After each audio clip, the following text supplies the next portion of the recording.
forget the word. You look cute though. Thanks. Just Hey there, so I'm going to be doing my video today, a husband's perspective on infertility and I guess IVF treatment. So I guess I'm pretty much just going to start from the beginning and kind of walk through the last year and a half, 2 years that Ayla and I have gone through. So I guess when we first started trying, it was really fun and exciting. You know, this is going to be the next chapter in our life together. We were going to have our family, so we thought. So we started trying, and it was a few months in that we're like, okay, you know, we're still optimistic. You know, it doesn't necessarily happen on the first go. We knew that. So we kept trying, and slowly our optimism started to kind of fade away, and we started to get a little bit down on ourselves, especially Ayla. She was really having a hard time with it.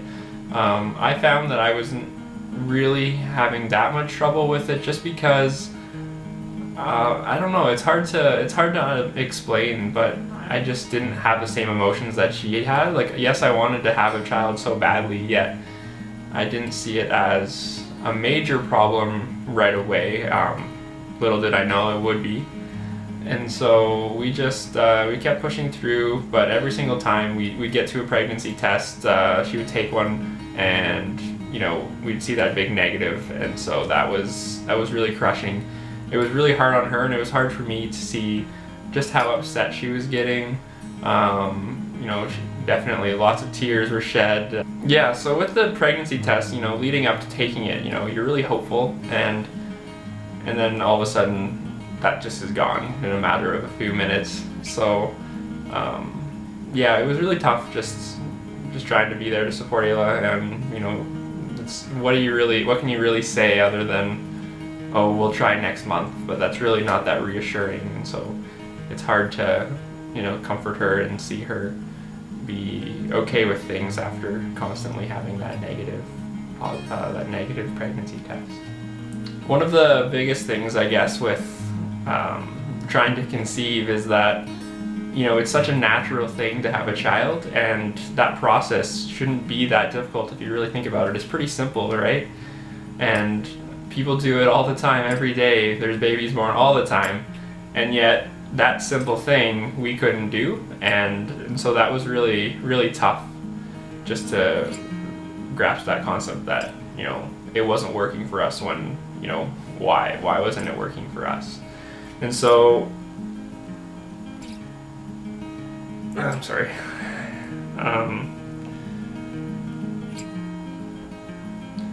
So I guess that natural process was kind of taken away from us, and you know, one of the biggest things wasn't necessarily that it wasn't going to be possible for us or that it was harder for us, but that seeing people who kind of take it for granted that that, you know, having a child, and so just that's a really tough situation to be in, and you know, they don't understand some of the struggles that people go through, so it can be frustrating at times. And then one other thing, I guess, too, would be that, you know, Ayla's had this dream of having a family ever since she was little. You know, she's wanted to, you know, have her family, have children, and you know, it's just something that's always been a part of her life. She's always been really great with kids. She loves children. Naturally, she would like to have one of her own, and so marrying her, you know, that was gonna be my task. My duty was to give her that baby, and you know, I wasn't gonna be able to do that. Yeah, it was tough, a tough pill to swallow, that I wasn't gonna be able to make that happen for her. You know, I wanted this too, and it wasn't just Ayla. I wasn't just trying to meet her needs and wants, but it was both of us. It's just that I know that no matter how much I want a child, that I could never want a child as much as Ayla wants one. That's just a level that I could never be at, because she's just so in love with children, I guess you could say. So yeah, that was really tough, just not being able to make that happen for her. So when we did find out that you know, I was diagnosed with male factor infertility, we didn't really know exactly why all that we knew was that, you know, I had that poor morphology, poor motility, and low sperm count. So what those numbers meant was hard for us. We didn't really know what was good, what was not so good, and so we had to do a little research. But we were understanding that we were on the not so good end. And so I guess the biggest thing is that, you know, Ayla's with me because she loves me, not because she wants me to provide her with a child. So that's not always nice. But I guess, yeah, I guess it was just tough that I wasn't going to be able to provide that for her. And that I wasn't going to be able to, I don't know, I was letting her down in a way, I guess. And so, oh, are you crying? Yeah. Oh. I guess initially, you know, we did a lot of research, we're trying to figure things out, and we thought that, you know, we weren't going to be able to even have a child naturally, whether it be through some sort of process or not. And so we started looking at what were the possibilities with getting a sperm donor. And so that was really tough because we didn't really think IVF was going to work for us and that we're going to have to do sperm donor. And so, you know, that would mean that it wasn't going to be biologically my child. And that was going to be really upsetting because, you know, when you're looking at your child, you can be like, oh wow, he has your eyes, you know, he has your smile or your comic genes. And just, you know, whatever it is, athleticism, whatever it is, you know, your child's just not going to have that part of you because it's not yours, even though you'll be the one who raised it from birth. But so, and then, you know, you even have the question of, do you tell them that they were a sperm donor and explain that process, or do you just not ever say anything? So yeah, that was really tough. But then I guess one of the biggest things was, you know, we finally got in with our fertility clinic. We got to sit down with our doctor, and our initial consultation went really well, actually. He informed us that although I had poor morphology, which we thought was the biggest issue, you know, having all those deformed heads, almost 100%, I think it was, the sperm were deformed. However, that really wasn't the issue.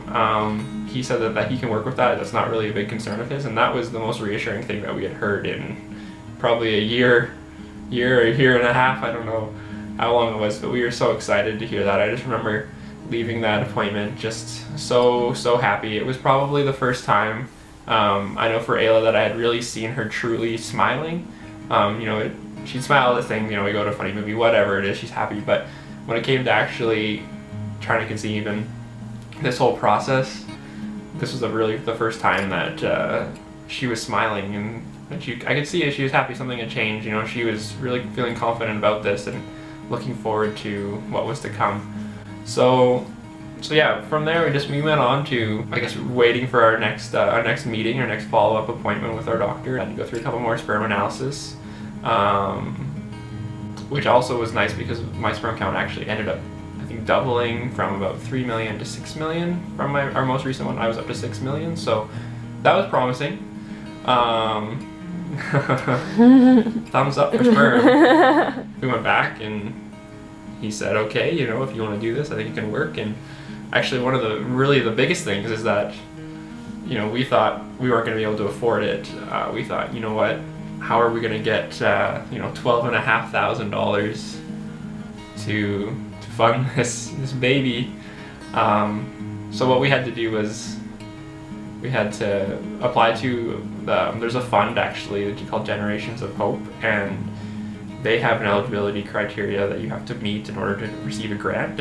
Lucky enough to receive $5,000, which is huge. You know, as a young couple, both in school and not necessarily working full time yet, it's a lot of money to come up with. So that helped a lot, and you know, we were like, okay, wow, we got this and we can do this. If we hadn't got that much money, we might not be doing this for another year. We'd have to save up, and so with the help of, you know, others and stuff, we were able to get that money and move forward with the treatment. So I guess when it comes to the treatment itself, there is lots of nerves involved because, you know, it's not a guaranteed thing. It could always go wrong, it could not work, and if it doesn't work, I don't know what's gonna happen to Ayla and myself. We're gonna be pretty heartbroken for I don't know how long.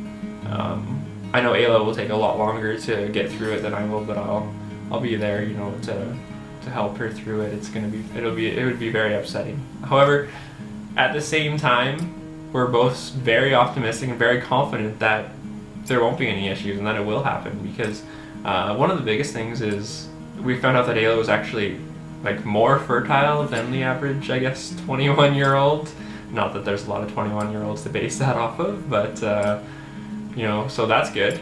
She should be able to hopefully produce lots of eggs from the drugs we have to take. And so yeah, as long as all that goes well, then, you know, I don't really think there's going to be a problem. I think it's going to work really well. I think we're going to have a baby in her belly in 4 weeks. And but, you know, there's always that slight little hesitation that something seems to always go wrong, or there's always just these little hiccups along the way with us that we're scared of. You know, we don't know what it could be, but, you know, we just want to still be positive, but, you know, always in the back of your mind you have that thought, you know, what if, right?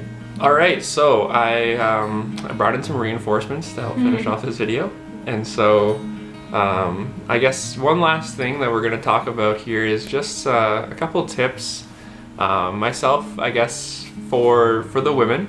I would say that, you know, it's really important that when you're going through any infertility issues or anything like that, that you understand that us men, sometimes we have a hard time displaying our emotions, and just know that although we may seem like maybe we're disconnected, that really truly we are involved, we're there, we feel the same as you, we just have a hard time showing that, and so just understand that just because we're not saying something or having those deep thoughts that you wish we had, we're still there and we're still on the same page and we're still there supporting you.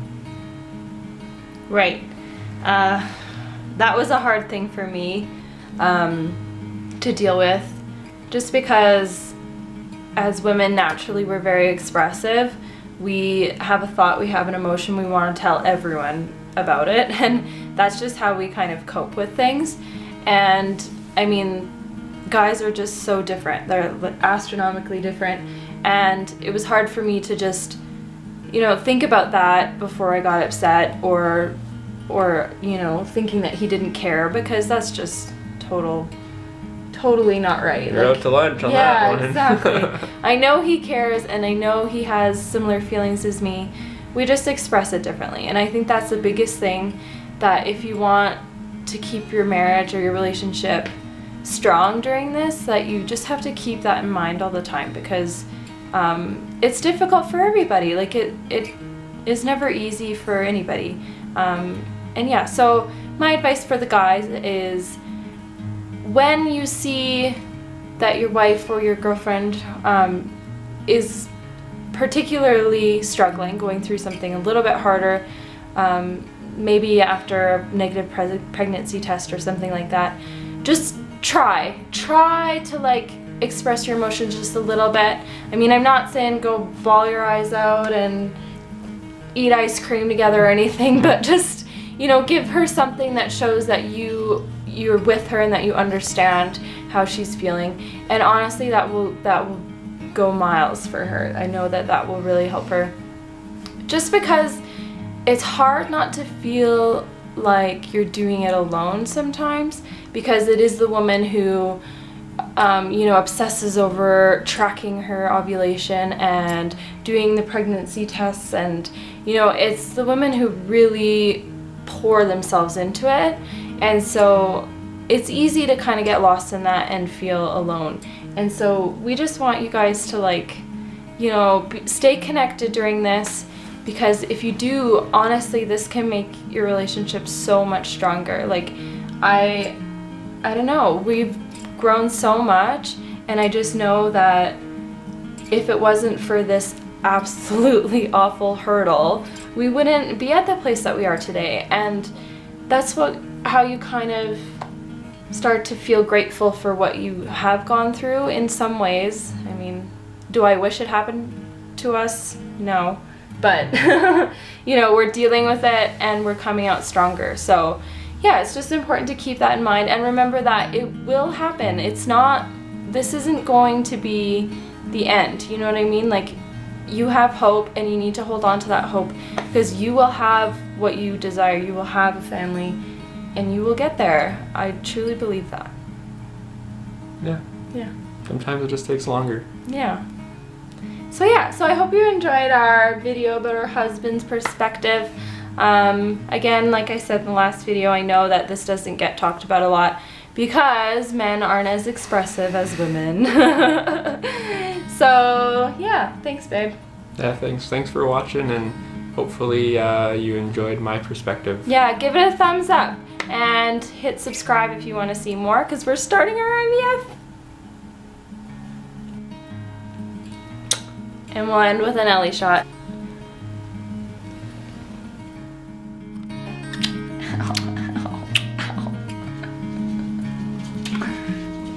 Oh, sorry, you guys are still here.